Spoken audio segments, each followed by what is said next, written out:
speaker is Kevin. And when I first mentioned fuck up nights, he was like, oh yes, I completely identify with this. The question is, do you want the fuck up stories or do you want like the cluster fuck up stories? Right? What level of fuck up should I tell at this event?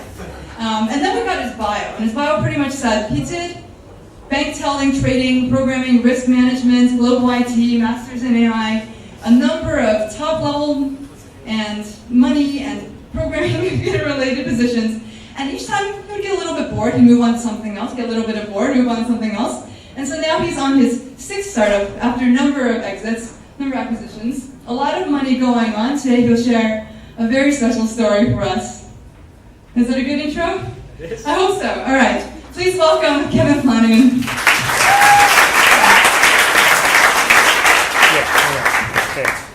Okay. So the clock's running. So I'm here to talk about my second startup, and it's we picked. Yes. Okay, the technology is really helping today. I have a cartoon all about this. Grace is not the second story. I'm sorry.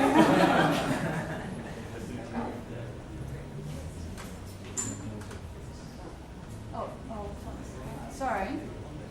Kevin, please tell a joke while I'm figuring out my joke. So, joke.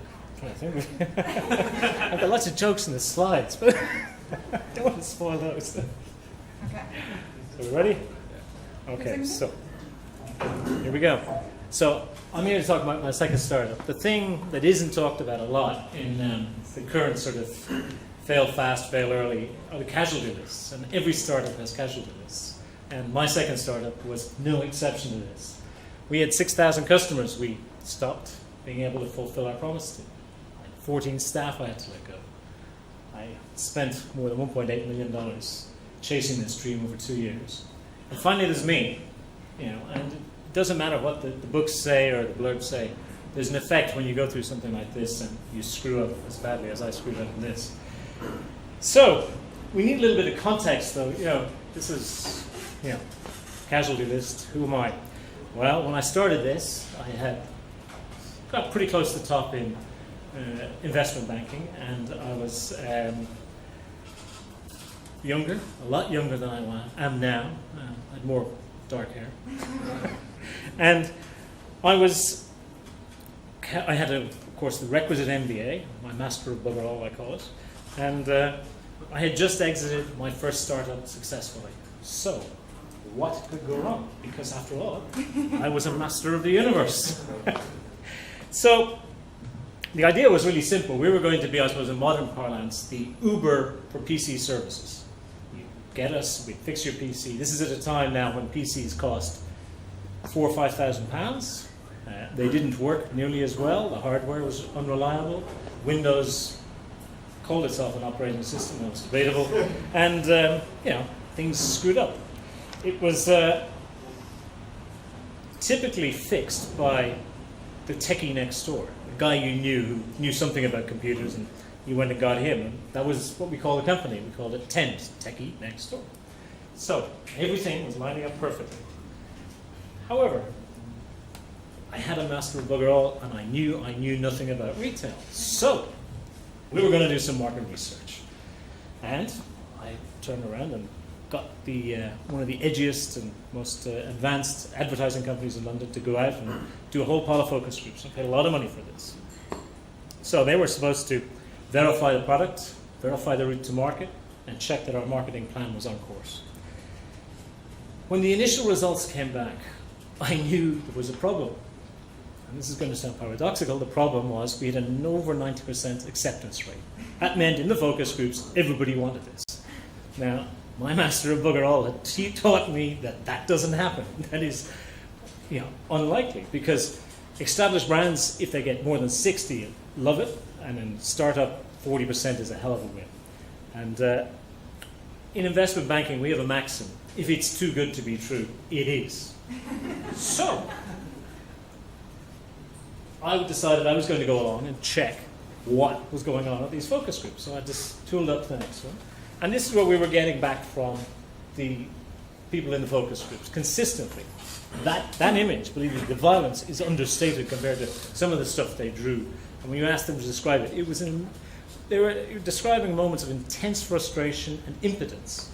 Right? These are smart guys. They're A's, B's, and C1s. They're successful, and this fucking machine doesn't work. Right? So it's intense, and you know, this is the emotion that came across, right? So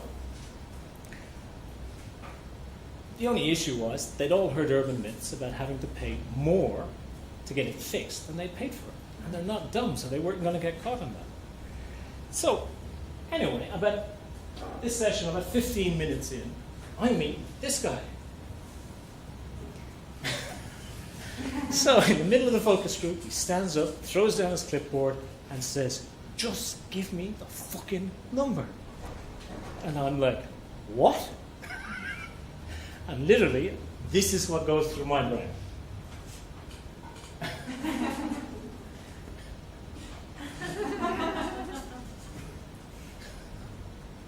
So, you know, I'm a master of the universe. This is going to work out swimmingly. Order the yacht.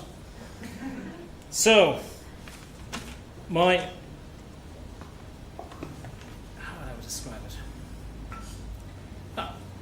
What's to stop me? I go ahead, start it up as fast as I can, hire as many people as I can, buy all the scooters. That was our USP. We were going to put the guys on scooters to solve the problem of going around getting around London and the logistics. So it's up, go, and away we go. Do the marketing. It's all done. Just waiting for the phone to ring. But the phone didn't ring. Not nearly often enough. Not after the first week. Not after the first month. Not after the first year. Not even at the end of the 2 years was the phone ringing. So, what the fuck is going on? And I am pulling my hair out. I am confused, conflicted. I am ricocheting around like a bullet out of a high-velocity rifle in a steel room. And the basic problem was we weren't converting. Our marketing wasn't converting. We were getting 0.1% in conversion. Right? Nothing, no campaign broke 0.3% conversion. Right? And you die when you're spending an awful lot more with marketing than you're getting in the door. So, what to do? So I go along for about 2 years, and I'm feeling a lot like this. So, at the end of 2 years, I happened to have a chance conversation with the guy who maintained our gas boiler in London, a lot of gas boilers. And this is a guy I trust to stop our house blowing up. So he's a key guy. And when he turns around and he says, "I know what your problem is, Kevin. You're the cowboys of the noughties." I go, What? What do you mean? And he explains. And it's a really simple concept. Trust cannot be bought. It can only be earned. And that was the big insight. So, what to do? 2 years in, I've blown all my cash. I don't have a business that's viable in any sense. I'm feeling a little bit like this guy. And it's kind of, uh-oh, there's no way out. So I shut it down and fired all the guys, rescinded our promise effectively to the customers, and pulled it out. And part of the reason for that was there was a window for this business. I mean, I knew enough about, quite a lot about technology, but you could see the internet was going to come and it was going to change the way software was delivered. Windows was starting to get better, even though that took even longer than I thought. But USBs were coming, peripherals were getting better. You could see that, the industry was slowly but surely upgrading its game. 2 years previously, there was a window. 2 years in, no resources, there's no window. And now, more importantly, understanding that it was about trust meant that you could only build that slowly. You could not build that quickly. Right? Trust was never going to be a marketing campaign away. It's a much slower, harder road, and steeper road to climb than a marketing campaign or a marketer would let you believe. So, what are the takeaways? So that was it. Business is closed, and that was it. The takeaways are simple. Try not to do startups alone. If you noticed, I never talked about co-founders. I did that one on my own. Spectacularly. So Homer's Homer's a good guy. Nothing else matters if you ask the wrong questions. Right? And, you know, it's market research, let's be honest, that's my view of market research now. And I had asked the wrong question. I had asked people, you know, does your PC piss you off? Do you want it fixed? And the answer was a resounding, of course we fucking do. So the question should have been, do you want a stranger in your house, rummaging around your expensive toy with all your personal stuff on it? Are you comfortable with that? If I'd asked that question, I'm pretty sure the marketing would have been quite a lot different. In fact, I pretty much know how I'd have done it. It would have been a slower burn, more about presence, permanence, being there, and creating that association. Because that would have been the only way to build trust. The other takeaway, and this, by the way, describes the state of technology even today. I've been using this for about 14 years. JFDI, and I don't mean the incubator down the road. I mean what software engineers mean, just fucking do it.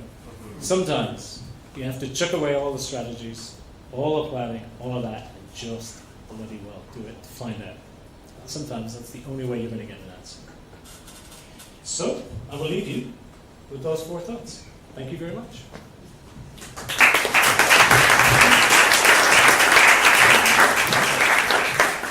He's Questions? not free to go yet. Yeah. Shit. Oh, was there already a question? Okay. Thank you to Kevin Yep. for. Yeah. Go ahead. Did you ever confront the people who gave the initial responses on your survey and tell them what you thought about it? I kept the results for about 10 years, and every time I got pissed off at market research, I'd play it back again and go, fucking never again. Yeah. Did you spend 1.8 million of your own money or someone else's money? No, the company was making money, but about half of that was my own. There's a very similar concept in Australia called a nerd near you, nearby nerd, Yeah. which is doing okay. What's the difference? The difference was effectively marketing campaign. I blew a huge amount of money on marketing. I mean, I believed in marketing. I did that. The problem is trust is a really hard road to plow, right? You can't build it quickly. It doesn't, you know, I mean, we don't naturally trust people until we've known them for a while, until we got to know them. And that's what I mean about permanence. The marketing would have been different. It would have been literally on the back of a bus. Why? Because the longest dwell time is on the back of a bus. You're stuck in traffic. You see it. And you see it day in, day out, week in, week out. That's the sort of thing that builds a perception that they're around, they're here. We had all the branding. The scooters were lurid orange. Right? You couldn't miss them. And the guys were out in polo shirts because I wasn't going to let greasy little IT guys go into somebody's house, you know. But nearby nerd works very much with communities. It works within a 10-kilometer distance. Maybe that's where the trust factor comes in, because you know who's going to come more or less into your house to help you. It works geographically and I'd accept that, but this is also pre-internet. Well, pre-internet, the problem most people had was they couldn't get on the internet. So we didn't advertise, for example, on the internet. There was no point, right? Because if your PC's buggered up, you can't reach the dead channel. Last 2. What did you do to recover psychologically? I started another company. But this time it's German. Right. Recover, I think you carry it with you. I mean, it's a scar, you know. I mean, I am cynical about market research beyond belief. You might have gathered. And it's interesting. I was at a thing today with a guy from Google who was talking about, you know, early adoption and whatever.